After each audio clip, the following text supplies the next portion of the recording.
Today, we're in Old San Juan, Puerto Rico.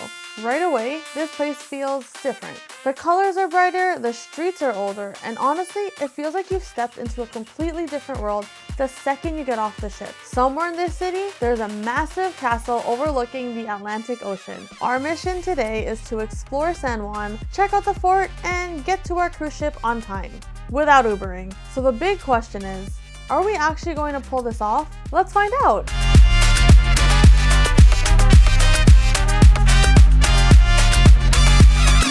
We started at the San Juan cruise port and past the street vendors, the first thing we noticed was this bright pink restaurant called La Casita. A lot of these buildings in Old San Juan were painted these bright, bold colors to give a cheerful, welcoming, and historic atmosphere. It's part of the culture that gives the city so much character. Right away, San Juan felt totally different from our last cruise port, in the best way. Once we finally committed to walking, it was pretty clear that we had no idea where we were going. We were walking uphill and we kept thinking to ourselves, we have to be closer to the fort, right? We weren't. Quick tip, if you're coming to San Juan, make sure you wear comfortable shoes. If you really want to explore the city, you're going to be walking a lot.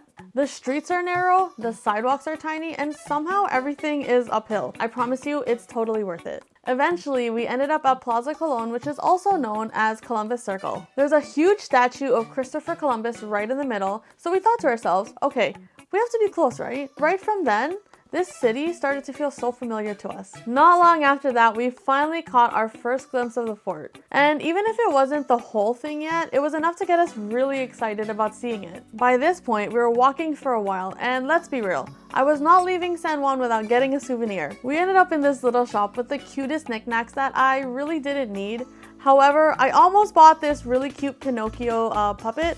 And after that, I decided to look for my name on those Puerto Rican nameplates, and I couldn't find my name, as usual. But once our souvenir was secured, we were on our way back to the fort.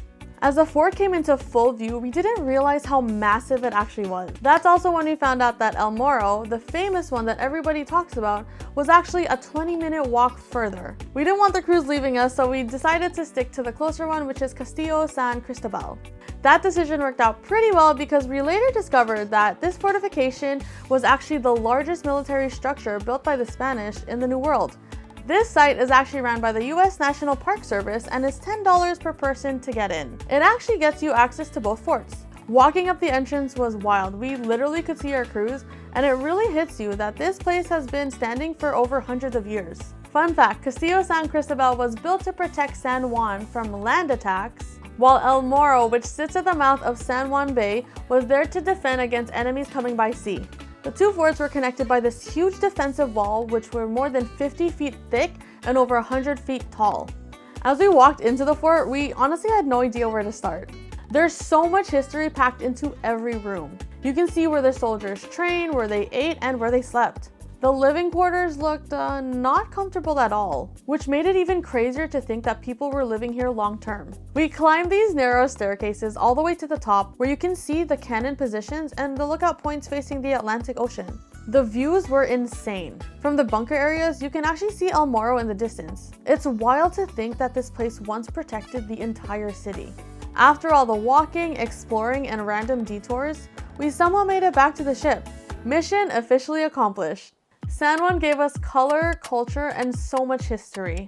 It proved that you absolutely can explore this city and make it back to your ship on time. And after visiting Castillo San Cristobal, one thing's for sure, we're definitely coming back to see El Morro.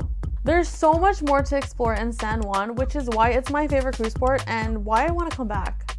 I hope you got something from this video, and if you did, hit that like button and subscribe for more.